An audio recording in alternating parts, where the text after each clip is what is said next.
and above a red pearl.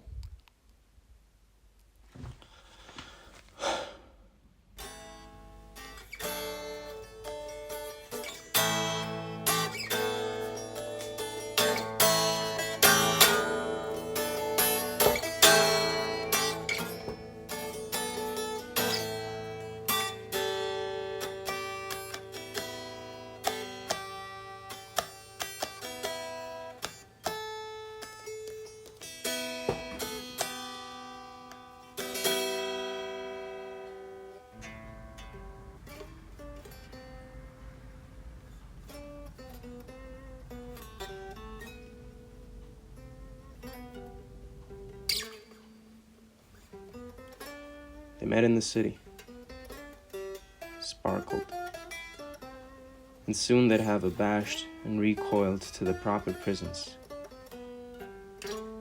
But they took a step into the netherworld, called love, these enemies, not knowing they were jumping in the shackles.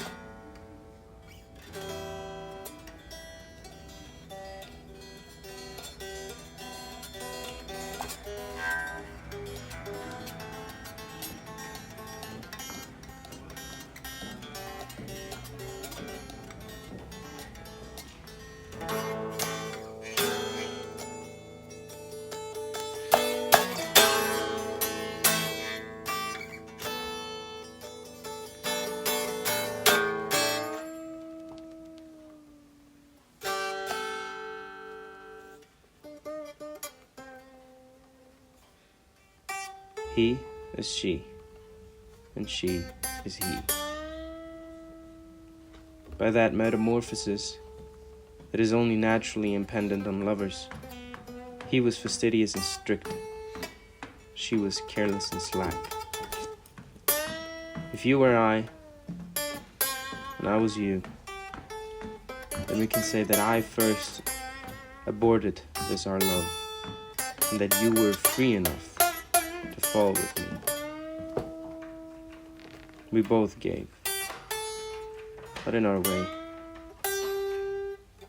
I gave it all, and would so tower in our love until now, weren't it for your spiteful and revengeful spirit.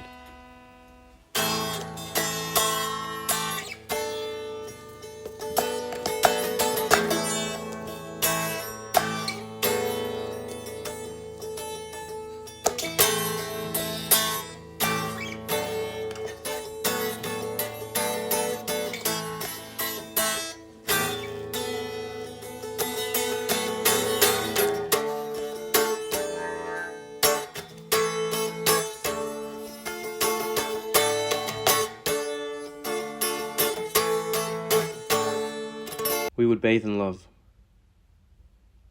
but all that died when you first threw away the key. Some strong reality slipped in our Eden and made us both lose out on bliss. Thus, both we trembled. But I was strong, and you were weak.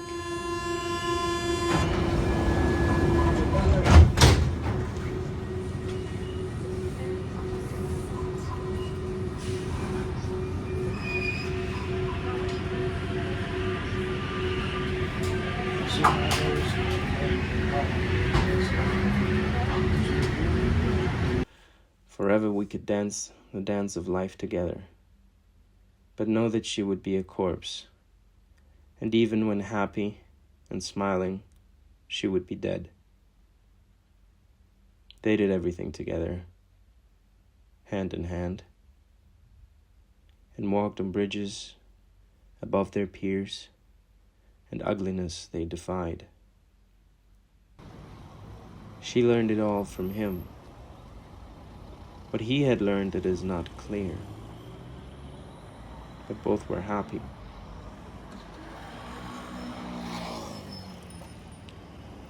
One night, sudden night, she learned that there was a master in their prison, and she lost a petal of a rose, never recovered. On that one night, they were playing cooing, as some lovers do, and soon the discourse took a lower form, and their peace and love, it vanished to a corner, and he thundered out of layers to leave this room and never come here back again. She was startled, and could have, should have, run, but stayed, and thus accepted. One was pulling the strings of this their common fate. What she didn't know is that he did so out of love, that damned word, and that his all was but to her, knowing her well and giving what was needed.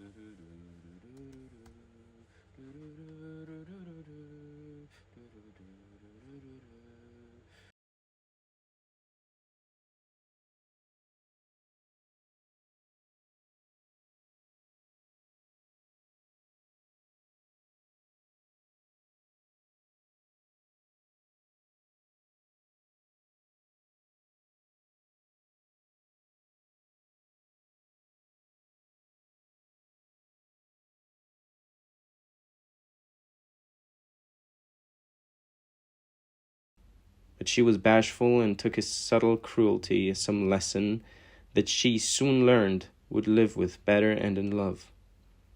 But there is no one lesson to be learned for two confronting spirits, and man can trick himself into believing anything until in sullen realization some divine form brings him down and clear again. They lived in harmony, that they did, and they planned and planted, but their fruits were bitter and they didn't till the ground in proper measure. Why? Nobody knows. They'd lose themselves in words and live according to some false philosophy, by her applied to justify the sweet dominion that he had over her. Long she cried and thought, this is how it's supposed to be. When angels fly, one must also take the pain in the wings. Everything about him she despised and loved, but more than anything, she felt she could stretch his skin and see into his soul, where light abounded plentiful and where a spring of life would live. But she would lose himself in this his light, and soon withdrew into her dreamy world, much to his chagrin. He took her absence for resilience and revolt, and it paid him hard. Why did you go? Why did you let our love die? And slowly. You're selfish. You're unkind. He would wait for her to reappear whenever she was lost in silence.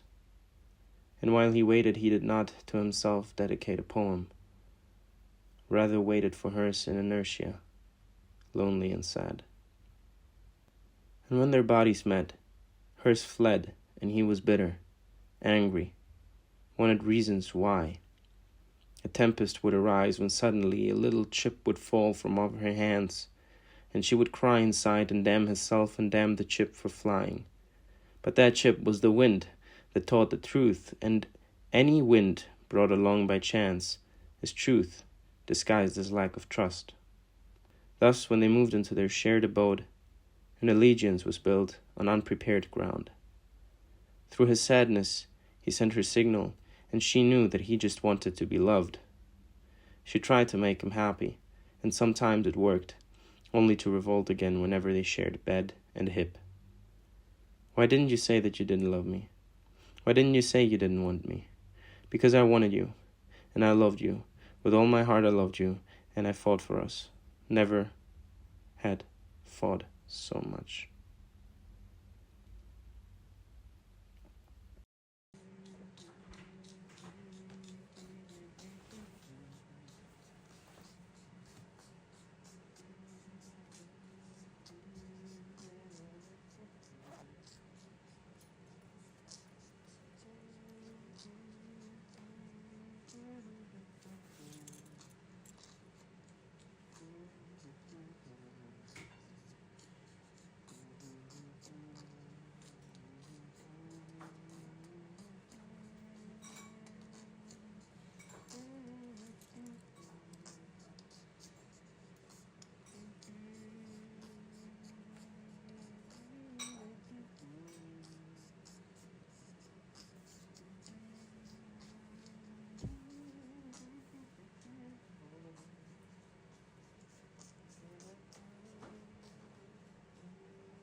Okay.